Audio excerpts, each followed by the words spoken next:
আসসালামু আলাইকুম সুপ্রিয় বন্ধুগণ, আশা করি সকলেই ভালো আছেন। তো বন্ধুগণ, আজকে আমি ইলাস্ট্রেটরের টাইপ মেনুর অধীনে এখানে type conversation, area type option, type on path, treated text, এরপরে ফিট হেডলাইন এবং রিজলভ মিসিং এই কয়েকটা কমান্ড নিয়ে আলোচনা করব। তো বন্ধুরা, এখানে মাঝখানে যে তিনটা কমান্ড দেখতে পাচ্ছেন, এই তিনটা মূলত জাপানিজ ফন্ট বা রোমান ফন্টসের সমন্বয়ে বিভিন্ন কাজ করা হয়, সেগুলোতে এগুলো আমাদের প্রয়োজন নেই। এই জন্য আমি তিনটা কমান্ডকে স্কিপ করে যাব। তো বন্ধুরা, কথা না বাড়িয়ে আমরা কাজ শুরু করে দেই। এখানে প্রথম যে তিনটা কমান্ড আমরা দেখতে পাচ্ছি, এগুলো কিন্তু ইনঅ্যাক্টিভ দেখাচ্ছে। তো বন্ধুরা, এখানে আমি কিছু একটা টাইপ করে নিচ্ছি। এখানে টাইপ টুলটা সিলেক্ট করে এখানে ক্লিক করার সাথে সাথেই বন্ধুরা এখানে কিন্তু একটা ডামি টেক্সট শো করছে। যেহেতু আমার ইলাস্ট্রেটরের ভার্সনটা 2017, এখানে আমি এই ফিচারটা বা এই সুবিধাটা পাচ্ছি। তো আপনাদের যদি এর নিচের ভার্সন হয় তাহলে এই ফিচারটা আপনাদের নাও থাকতে পারে, সেই ক্ষেত্রে আপনারা কিন্তু টেক্সট টাইপ করে নেবেন। তো বন্ধুরা, এই টেক্সটটাকে সিলেক্ট রেখে আমি যদি সিলেক্ট করলাম না করে আমি টাইপে গেলাম, এখানে কিন্তু এই কমান্ডটা দেখতে পাচ্ছি। কমান্ডটা হচ্ছে টাইপ কনভার্সন। তো বন্ধুরা, এখন এইটা আছে। এখন যদি এটাকে আমি সিলেক্ট করে নিয়ে আবার আমি এখানে আসি, তাহলে দেখুন এই কমান্ডটা কিন্তু পরিবর্তন হয়ে গেছে। ওইখানে ছিল টাইপ কনভার্সন, এখন কিন্তু রয়েছে কনভার্ট টু এরিয়া টাইপ। তো এখানে ক্লিক করার পূর্বে আমি এখানে একটা কাজ করে দেখাচ্ছি।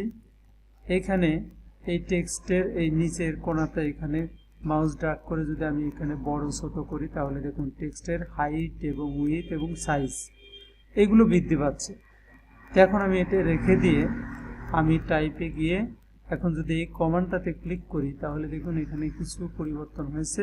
এবং এখন যদি আমি এই কোণাটা ড্র্যাগ করে এরকম বড় করি ছোট করি, তাহলে কিন্তু টেক্সটের হাইট উইথ বা সাইজ কোনোটাই বৃদ্ধি পাচ্ছে না। একটা টেক্সট বক্স এখানে কমছে, বাড়ছে বা বৃদ্ধি পাচ্ছে। তো বন্ধুরা, এটা এখন এরিয়া টাইপে কনভার্ট হয়ে গেছে, অর্থাৎ একটা টাইপের এরিয়া। তো বন্ধুরা, এখানে যদি আমি টাইপ টুলটা নিয়ে টাইপ করি, দেখুন এখানে কিন্তু টাইপ করতে পারছি আমরা, এবং এই এরিয়ার বাইরে কিন্তু এই টাইপগুলো যাবে না। তো বন্ধুরা, এই হচ্ছে এখানে এরিয়া টাইপ। আমরা নর্মাল টাইপ থেকে কিন্তু এরিয়া টাইপে কনভার্ট করে নিতে পারলাম। তো বন্ধুরা, এখন এটা আমি সিলেক্ট রেখে আবার আমি টাইপে গিয়ে এইখানে দেখুন কমান্ডটা কিন্তু চেঞ্জ হয়ে গেছে। এখন এখানে শো করছে কনভার্ট টু পয়েন্ট টাইপ। তো এখানে ক্লিক করার সাথে সাথেই কিন্তু আবার এরিয়া টাইপটা পয়েন্ট টাইপে পরিণত হয়ে গেছে। তো বন্ধুরা, আমরা এ থেকে বুঝতে পারলাম যে টাইপ এখানে দুই ধরনের, একটা হচ্ছে পয়েন্ট টাইপ আর একটা হচ্ছে এরিয়া টাইপ। এরিয়া টাইপ হলো আপনি যে কোনো একটা এরিয়া নির্দিষ্ট করে সেই এরিয়ার ভিতরে টাইপ করতে পারবেন। পয়েন্টটা হচ্ছে আমরা সিঙ্গেল লাইন যত দূর পর্যন্ত ইচ্ছা আমরা টাইপ করতে পারবো। যেমন আমি এখানে ক্লিক করে কিন্তু আমি টাইপ করতে থাকবো। এটা কিন্তু সীমানা, কোন নির্দিষ্ট সীমানা নেই, এইভাবে কিন্তু আমরা টাইপ করতে পারি। তো বন্ধুরা, এই হচ্ছে এখানে পয়েন্ট টাইপের কাজ। এখন বন্ধুরা, আমি এখানে পরের কমান্ডটা নিয়ে আলোচনা করব। আশা করি এই যে এইখানে যে প্রথম যে কমান্ডটা রয়েছে, আমি টাইপে যাচ্ছি, প্রথম কমান্ডটা রয়েছে, এটা আশা করি বুঝতে পেরেছেন। তো বন্ধুরা, পরে যে কমান্ডটা রয়েছে এটা হচ্ছে এরিয়া টাইপ অপশন। এখানে কিছু অপশন রয়েছে, তো অপশনগুলো এখানে কিন্তু ইনঅ্যাক্টিভ দেখাচ্ছে, যদিও আমি এখানে এই টেক্সটটা সিলেক্ট অবস্থায় রাখছি, তারপরে কিন্তু এটা ইনঅ্যাক্টিভ হওয়ার কারণ হচ্ছে এটা হচ্ছে এরিয়া টাইপ অপশন। তো এটা পয়েন্ট টাইপ অপশনে কখনোই কাজ করবে না, তাই আমাদের এখানে এরিয়া টাইপ অপশনটা ওপেন করতে হবে। এই জন্য আমি এখানে এটা ডিলিট করে দিচ্ছি।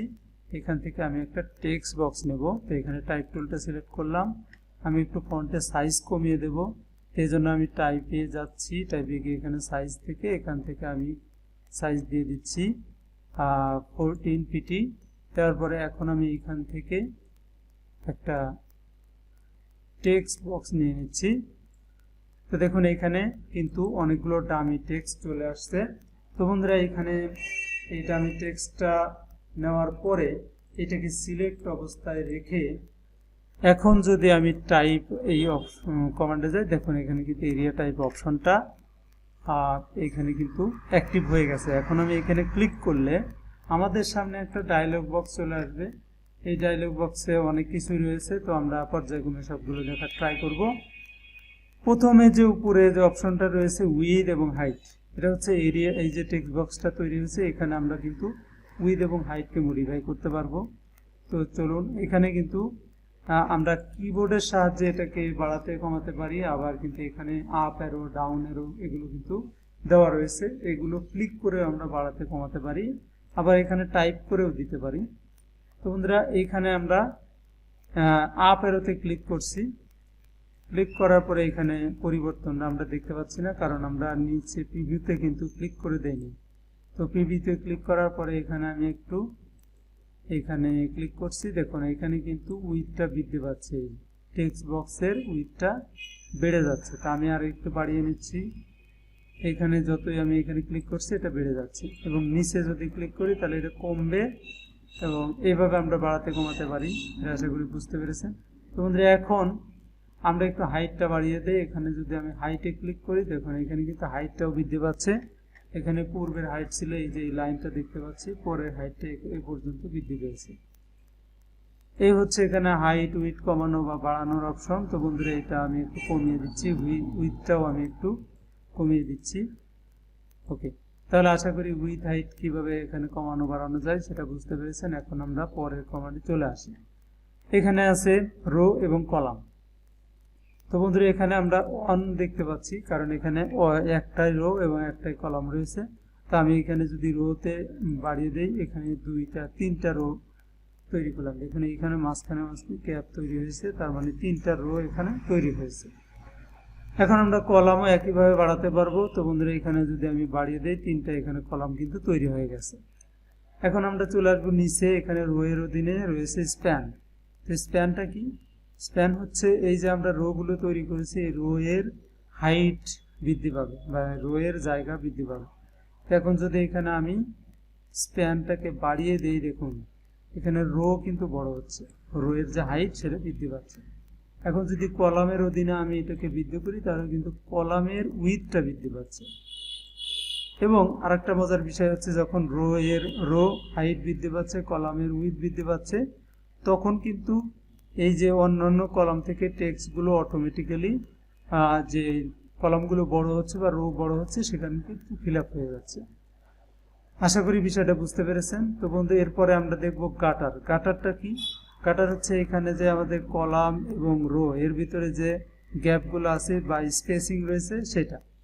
তো প্রথমে আমি রো এর অধীনে যে গাটারটা আছে সেটা একটু বাড়িয়ে দেবো। দেখুন এই যে গাটার কিন্তু বেড়ে যাচ্ছে। এখানে আমি আরো একটু বাড়িয়ে দেবো। এখানে দেখুন স্পেসিংটা কিন্তু বেড়ে যাচ্ছে। এখন আমি কলামের অধীনে যদি গাটারটা বাড়িয়ে দেই, তাহলে কিন্তু যে কলামের গাটারগুলো বৃদ্ধি পাচ্ছে। তাহলে আশা করি গাটার কি এটা বুঝতে পেরেছেন। তো বন্ধুরা, এখানে আমি গাটার পূর্বে ডিফল্ট ভাবে যা দেওয়া ছিল সেটাই দিয়ে দিচ্ছি, 18 পিটি। এখানে 18 পিটি ছিল। এখন আমরা এইখানে অফসেটে এইখানে চলে আসলাম। এখানে বন্ধুরা ইনসেট স্পেসিং রয়েছে। এটা কি? এটা হচ্ছে বন্ধুরা, এখানে যে টেক্সট বক্সটা রয়েছে, এখানে কিন্তু টেক্সটগুলো এই যে লাইনের সাথে কিন্তু অ্যাডজাস্ট হয়েছে। তো আমরা চাইলে চারদিক থেকে কিন্তু একটা প্যাডিং তৈরি করতে পারি বা ফাঁকা জায়গা তৈরি করতে পারি। এই জন্য এখানে আমি যদি বাড়িয়ে দেই, দেখুন এখানে কিন্তু চারদিক থেকে জায়গা কিন্তু কমে আসছে। এইভাবে কিন্তু আমরা ফাঁকা জায়গা ক্রিয়েট করতে পারি। এখানে যদি 0 দেই, তাহলে কিন্তু এই যে লাইনগুলো, এই লাইনগুলোর সাথে এই টেক্সটগুলো ফিট হয়ে যাবে। তো বন্ধুরা, এই হচ্ছে ইনসার্ট স্পেসিং এর কাজ। তো এখন আমরা এর নিচে যে অপশনটা আছে সেটা দেখব। এখানে ফার্স্ট বেস লাইন। তো এখানে বিভিন্ন অপশন রয়েছে, আপনারা চাই যেটা দিতে পারেন। এখানে আমি অ্যাসেন্ট দিলে অ্যাসেন্ট আকারে দেখাবে, ক্যাপ হাইট দেখাবে, লিডিং, বিভিন্ন অপশন রয়েছে। তো আমরা ডিফল্টভাবে যেটা ছিল সেটাই দিয়ে রাখি। এরপরে আমরা দেখব এখানে মিনটা হচ্ছে এখানে যে রো গুলো আছে, রো এর উপর থেকে এখানে জায়গাটা তৈরি হবে। তো আমি এখানে বাড়িয়ে দিয়ে দেখাচ্ছি। দেখুন এখানে কিন্তু একটা রো এর উপর থেকে একটা নির্দিষ্ট পরিমাণ জায়গা সরে আসছে। তো এটা হচ্ছে এই মিনের কাজ। তো এখান থেকে আমরা পূর্বের মতোই করে দিলাম। ওকে, এখানে 0। তো ডিফল্ট ভাবে এটা থাকলো। এখন বন্ধুরা এখানে আরেকটা অপশন আমরা দেখতে পাচ্ছি, সেটা হচ্ছে টেক্সট ফ্লো।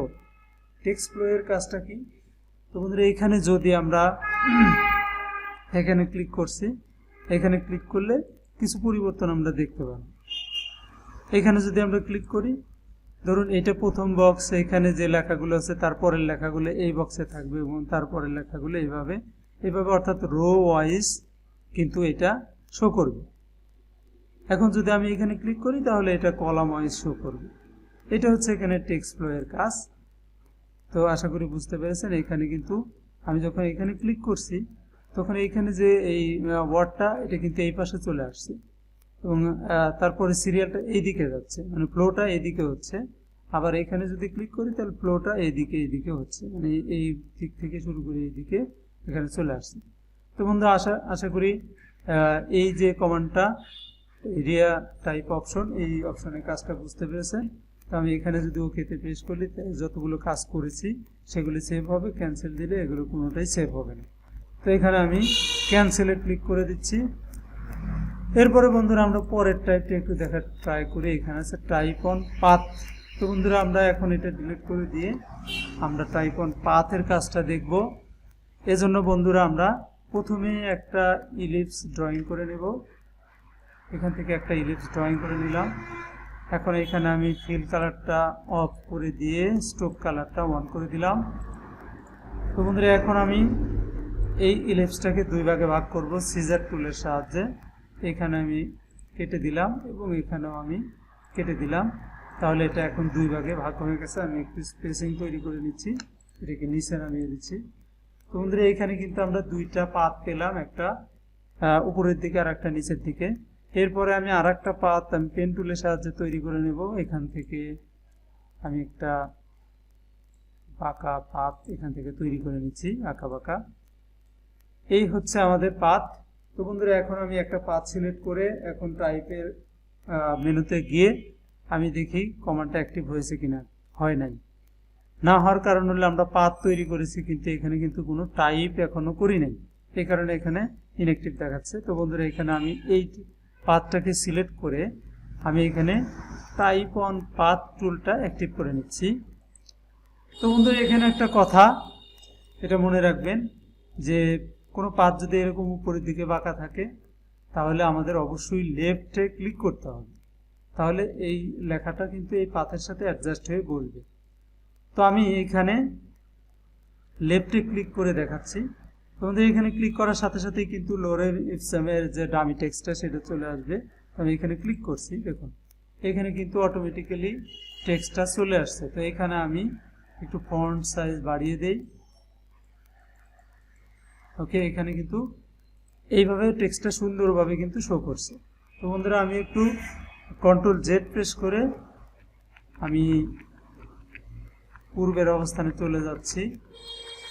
আমি একটু বোঝানোর জন্য যে যদি অন্য জায়গায় ক্লিক করি তাহলে কি হবে। ধরুন আমি এইখানে ক্লিক করে দিলাম, টেক্সটটা কিন্তু আমার এই অংশ জুড়েই শো করবে, এইটুকু আর শো করবে না। কাজে আমাদের কাজ করতে অসুবিধা হবে, টেক্সটগুলো সঠিকভাবে বসবে না। তো আমরা অবশ্যই উপরের দিকে যে বাঁকা শেপগুলো সেগুলো অবশ্যই আমরা লেফটে ক্লিক করে টেক্সটটা বসিয়ে দেব। এখানে আমি লেফটে ক্লিক করছি, এখান থেকে ফন্ট সাইজ একটু বাড়িয়ে নিচ্ছি। ওকে, তো বন্ধুরা এই হচ্ছে এখানে আমরা এইভাবে টাইপ করতে পারলাম। এখন আমরা নিচে যে পাতটা রয়েছে এটাতে টাইপ করব। তো বন্ধুরা এখানে কিন্তু আপনাদের অবশ্যই টাইপ করে নিতে হবে। আমি এখানে এগুলো ডিলিট করে দিই, কিন্তু কিবোর্ড থেকে টাইপ করে নিতে পারবো। তো এখানে আমি এইভাবে টাইপ করছি। এখন নিচের দিকে যদি কোনো শেপ থাকে পাত থাকে তাহলে কিন্তু অবশ্যই সেটা আমরা রাইটে ক্লিক করব। এখানে আমরা রাইটে ক্লিক করছি, দেখুন এখানে কিন্তু এইভাবে টেক্সটটা শো করছে। এখানে আমি একটু ফন্ট সাইজটা কমিয়ে দিচ্ছি।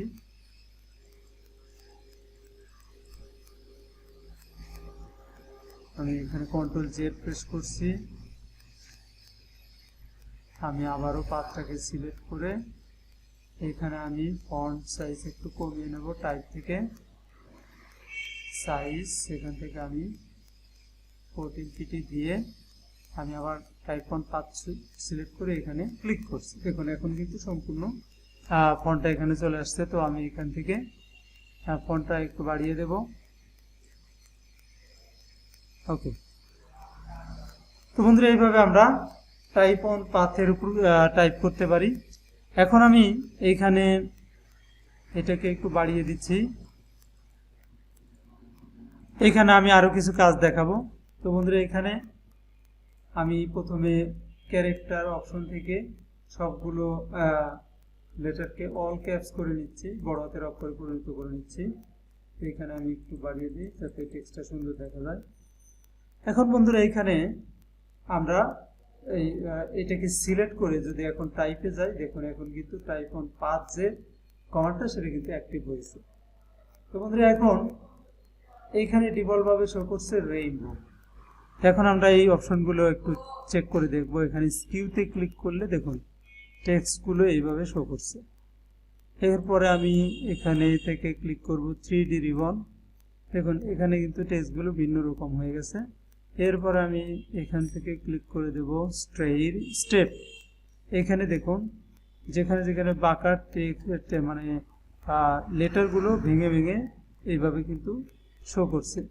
এরপর আমি এখান থেকে দিয়ে দেব হচ্ছে গ্রাভিটি। দেখুন এটা কিন্তু টেক্সটগুলো অন্যরকম একটা ডিজাইন হয়ে গেছে। তো বন্ধুরা এইভাবে আমরা বিভিন্ন সাইজ ব্যবহার করতে পারি আমাদের প্রয়োজনে। তো নর্মালি এখানে আমরা ডিফল্টভাবে রেইনবোই ব্যবহার করি, কারণ এটাই বেশি ব্যবহৃত হয়। এখানে রেইনবো দিয়ে দিলাম। এরপরে আমরা টাইপে গিয়ে আবার এখানে দেখব। এখানে এটা সিলেক্ট করা হয় নাই, টাইপে গেলাম। যাওয়ার পরে এখানে আমরা অপশন, এইখানে কিন্তু একটা টাইপে পাথ অপশন, এখানে ক্লিক করলে একটা কিন্তু ডায়লগ বক্স চলে আসবে।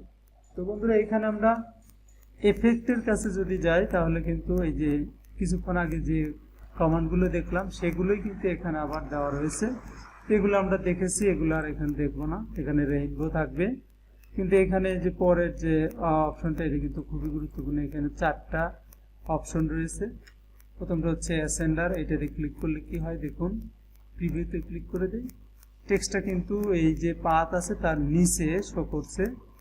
এখন যদি আমি ডিসেন্ডারে যাই, দেখুন এটা কিন্তু মানে পাথের উপরে শো করছে, সামান্য উপরে। এবং এইখানে যদি আমি সেন্টারে ক্লিক করি তাহলে দেখুন টেক্সটটা এই পাথের সেন্টার বরাবর শো করছে। তো বন্ধুরা এখন আমি আবারও এখান থেকে অপশনটা নিয়ে আসি। এখন আমি যদি বেজ লাইনে দেই তাহলে কিন্তু এই যে ডিফল্টভাবে বেজ লাইন সিলেক্ট করা থাকে এরকম থাকবে। তো বন্ধুরা এই হচ্ছে এখানকার অপশনগুলো। এখানে আমরা এখান থেকে কিন্তু স্পেসগুলো বাড়িয়ে কমিয়ে নিতে পারি। এখানে অটো দেওয়া আছে, আমরা যদি এখানে বাড়িয়ে দিই এখানে কিন্তু এটা অনেক বৃদ্ধি পেয়েছে। আমি এখানে 0 দিয়ে দিচ্ছি, বা এখানে অটো দিলে এটা কিন্তু ডিফল্টভাবে থাকবে। এখানে কমিয়ে বাড়িয়ে কাজ করতে পারি। এখানে আমি 100 দিলাম, 100 এরকম দেখাচ্ছে। এখানে যদি বাড়াই এরকম মানে টেক্সটগুলোর ভিতরে যে স্পেসিং রয়েছে সেগুলো কিন্তু এখানে বৃদ্ধি পাবে। এখানে অটো দিলে অটোমেটিক্যালি যে স্পেস সেই স্পেসটা নিয়ে নেবে। আশা করি এই বিষয়টা বুঝতে পেরেছেন। তো বন্ধুরা এখন এটা আমি ওকেতে প্রেস করে দিলাম, দেওয়ার পরে এটা এখন এরকম থাকলো। এখন আমরা এই নিচে যে পাথ টাইপটা আছে এটা নিয়ে কাজ করব। এখানে আমরা এটাকে অল ক্যাপস করে দিলাম। তো বন্ধুরা এখন এইখানে আমরা দেখব, এখানে যে টেক্সটটা আমরা দেখতে পাচ্ছি এটা কিন্তু উল্টো দিকে রয়েছে, অর্থাৎ এখানে কিন্তু উল্টা দেখাচ্ছে। তো এটা আমরা কিভাবে সঠিকভাবে দেখতে পারি? এখানে আমরা দুইভাবে দেখতে পারি।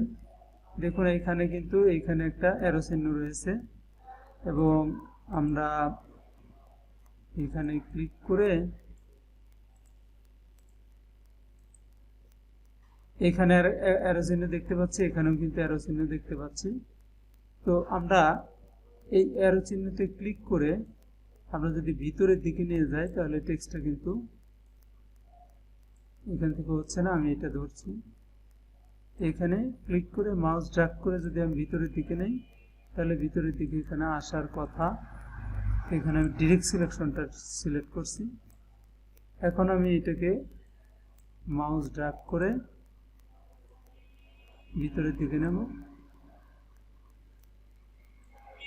এখানে এটা আসছে না। তো বন্ধু এই যে এখন এখানে লাইনটা আসছে, তো আমি এটা যদি ভিতরের দিকে নেই তাহলে টেক্সটটা কিন্তু সোজা হয়ে গেছে। তো বন্ধুরা এটা খুবই কষ্টসাধ্য, তো আমাদের কাছে এর চাইতে সহজ সমাধান রয়েছে। আমরা একটু কন্ট্রোল জেড প্রেস করে আন্ডু করে নেই। এখন আমরা চলে যাব টাইপ, এবং এই যে পাথ যে অপশনটা আছে, টাইপ অন পাথ অপশন, এখানে গিয়ে এই ডায়লগ বক্সের এই পাশে দেখুন ক্লিক একটা চেক বক্স রয়েছে, এখানে ক্লিক করলে আমরা যদি প্রিভিউ দিই, দেখুন এটা কিন্তু অটোমেটিক্যালি ঠিক হয়ে গেছে। সুতরাং এখানে আমাদের কষ্ট করে এভাবে সোজা করার কোনো প্রয়োজন নেই। এরপরে আমরা এখানে কিন্তু এটাকে সেন্টার দিয়ে সুন্দর করে সাজিয়ে নিতে পারি, এবং এইখানে আমরা স্পেসিংগুলো ঠিক করে দিতে পারি। তো বন্ধুরা এইভাবে কিন্তু আমরা টাইপে কাজগুলো করতে পারি। এখন বন্ধুরা আমরা দেখব এই আঁকা বাঁকা পাথের উপর আমরা কিভাবে টাইপ করব। এইখানে টাইপ অন পাথ টুলটা সিলেক্ট করে জাস্ট এখানে একটা ক্লিক করে দেবেন। এখানে কিন্তু আঁকা বাঁকা যে ধরনের বাঁকাই থাক সবগুলো কিন্তু আমরা টাইপ করতে পারবো, আমাদের ইচ্ছা মতো এখানে টাইপ করতে পারবো। তো বন্ধুরা এই হচ্ছে টাইপ অন পাথ টুলের যে অপশনগুলো তার কাজ। এখন আমরা টাইপ মেনুর পরের যে কমান্ডগুলো সেগুলো দেওয়ার চেষ্টা করবো। আমি এই কমান্ডটা দেখাবো, এখান থেকে আমি এগুলো ডিলিট করে দিচ্ছি। তো এই কমান্ডটা দেখানোর জন্য অবশ্যই আমাদেরকে টাইপ টুলটা সিলেক্ট করতে হবে। এখানে ক্যারেক্টার থেকে আমি ফন্ট সাইজ একটু কমিয়ে দেবো, এখানে আমি দিয়ে দিলাম 2:1 pt। এরপরে আমি এখানে একটা টেক্সট বক্স নিয়ে নিলাম। এখানে ফন্টগুলো আপার কেস আছে, আমি এখানে থেকে এগুলোকে আপার কেস উঠিয়ে দিলাম, বড় হাতের অক্ষর ছিল সেগুলোকে নর্মাল করে দিলাম। এখন আমি এই টেক্সট বক্সটাকেই কপি করব, কপি করে আমি আর একটা করে নেব, 3টা করে নিলাম। তো বন্ধুরা এখন যদি এই 3টা টেক্সট বক্সকে আমি সিলেক্ট করি, সিলেক্ট করে এখন যদি টাইপে যাই, দেখুন ট্রিটেড টেক্সট এটা কিন্তু এখন অ্যাক্টিভ দেখাচ্ছে, এবং এর অধীনে যে সাব কমান্ড ক্রিয়েট এটা কিন্তু অ্যাক্টিভ দেখাচ্ছে। তো বন্ধুরা এখন যদি আমি ক্রিয়েটে ক্লিক করি, দেখুন এই টেক্সট বক্স গুলোর ভিতরে একটা রিলেশন তৈরি হয়েছে, মানে একটা সম্পর্ক তৈরি হয়েছে। এটাই হচ্ছে ট্রিটেড টেক্সট। তো বন্ধুরা এখন যদি আমরা টাইপ অন পাথে গিয়ে এখানে যাই, দেখুন এখন কিন্তু 3টা কমান্ড অ্যাক্টিভ। এখান থেকে কিন্তু আমরা এটাকে রিলিজ করে দিতে পারি, এমনকি রিমুভ করে দিতে পারি। রিলিজ করে দিলাম, এটা কিন্তু সম্পর্কগুলো ভেঙে গেছে। এখন আবার আমি টাইপ অন পাথে গিয়ে এখান থেকে ট্রিটেডটা গিয়ে ক্রিয়েট দিলাম, আবার এখান থেকে আমি রিমুভ দিলাম, তাহলে কিন্তু সম্পর্কগুলো আগের মতোই ভেঙে গেছে, এখানে কিন্তু সম্পর্ক নেই। তো বন্ধুরা আশা করি এটা বুঝতে পেরেছেন। এখন আমরা পরের যে কমান্ডটা রয়েছে সেটা একটু দেখার ট্রাই করব। তো বন্ধুরা এখানে পরের কমান্ডটা রয়েছে, আমরা টাইপ মেনুতে যাচ্ছি, ফিট হেডলাইন। তো ফিট হেডলাইনের কাজটা কি, আমি একটু এখানে টাইপ টুলটা সিলেক্ট করে নিচ্ছি, এখানে আমি এন্টার প্রেস করে এটাকে নিচে নামিয়ে এটাকে একটু ফাঁকা করে নিচ্ছি। এখন এই যে টেক্সটটা, আমি এই টেক্সট বক্সটাকে আর একটু এদিকে নিয়ে নিচ্ছি, এবং টাইপ টুলটা সিলেক্ট করে এই যে টেক্সটটা রয়েছে এটার ফন্ট একটু আমি বাড়িয়ে দেব, ফন্ট বাড়িয়ে দিলাম। তো বন্ধুরা এটা ধরুন একটা হেডলাইন, তাহলে এইটাকে আমি এইটার ভিতরে আমি যদি এখন এরকম করে সিলেক্ট করি, তাহলে কিন্তু এখানে টাইপের এই যে ফিট হেডলাইন এটা কিন্তু অ্যাক্টিভ হবে না। অবশ্যই আমাকে কোনো একটা টেক্সটের ভিতরে বা কোনো একটা লাইনের ভিতরে ক্লিক করে তারপরে এখানে গিয়ে দেখুন এখানে কিন্তু ফিট হেডলাইন, এটা হেডলাইন হিসেবে ফিট হবে। তো এখানে আমি ক্লিক করার সাথে সাথে দেখুন এটা কিন্তু হেডলাইন হিসেবে ফিট হয়ে গেছে, একটু সুন্দর করে টেক্সট বক্সের সাথে এখানে ফিট হয়ে গেছে। এরপরে যদি আমি টেক্সট বক্সটাকে ছোট করি, দেখুন এটা কিন্তু এখন নিচে চলে আসছে। এখন আমি আবার টাইপ টুলটাকে সিলেক্ট করে এখানে ক্লিক করব, এবং আমি আবার টাইপ এখানে গিয়ে ফিট হেডলাইনে ক্লিক করব। এটা কিন্তু দেখুন আবার এই যে সাইজটা ছিল এর সাথে কিন্তু ফিট হয়ে গেছে। তো আশা করি এই অপশনটার কাজ বুঝতে পেরেছেন। এটা হচ্ছে ফিট হেডলাইনের কমান্ডের কাজ। এখন আমরা পরের যে অপশনটা আছে এটা নিয়ে আলোচনা করব, কিন্তু এটা এখানে কিন্তু অ্যাক্টিভ হবে না। এর কারণ হলো এখানে যদি আমরা অন্য কোনো একটা সফটওয়্যার থেকে কোনো একটা ডকুমেন্ট ওপেন করি, তাহলে কিন্তু সেই ডকুমেন্টের ভিতরে যে ফন্টগুলো থাকবে সেই ফন্টগুলো যদি আমার কম্পিউটারে ইনস্টল করা না থাকে, তাহলে সেই ফন্টগুলো যে মিসিং রয়েছে সেই মিসিং ফন্টগুলো রিসলভ করার জন্য বা সমাধান করার জন্য এই অপশনটা কাজ করবে। যেহেতু এখানে আমার ওরকম কোনো ডকুমেন্ট নেই, তাই আমি এই অপশনটার কাজ দেখাতে পারছি না। তো ওইরকম যদি আমি কোনো ডকুমেন্ট ওপেন করি আর সেখানে যদি এরকম আননোন কোনো ফন্ট থাকে, সেটা সলভ করার জন্য আমরা এই অপশনটা সহযোগিতা নিতে পারি। তো বন্ধুরা, আজকে এই যে অপশনগুলো নিয়ে আলোচনা করলাম এই পর্যন্তই, আর ভিডিও দৈর্ঘ্য বাড়াবো না। তো বন্ধুরা, সবাই ভালো থাকবেন এবং ভিডিওটি ভালো লাগলে একটু কমেন্ট করবেন, লাইক করবেন এবং পরিশেষে বলবো সাবস্ক্রাইব করবেন। তো বন্ধুরা, আজকে এখানেই শেষ। খোদা হাফেজ।